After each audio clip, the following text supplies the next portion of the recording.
অন্নপূর্ণা ভান্ডারের আবেদন করতে গিয়ে হয়রানির শিকার নদিয়া জেলার কৃষ্ণনগরে একাধিক বাসিন্দারা। জানিয়ে রাখবো আরো একবার, অন্নপূর্ণা ভান্ডারের আবেদন করতে গিয়ে হয়রানির শিকার নদিয়া জেলার কৃষ্ণনগরের একাধিক বাসিন্দারা।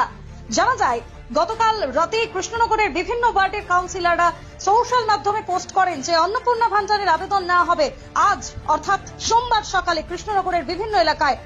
সোশ্যাল মিডিয়ায় সেই পোস্ট দেখে বিভিন্ন বাড়ির মহিলারা সকালবেলায় নাওয়া খাওয়া ভুলে চলে যান সেই জায়গায়। তবে সেখানে গিয়ে তারা জানতে পারেন এখানে কোনো অন্নপূর্ণা ভান্ডারের আবেদন হচ্ছে না।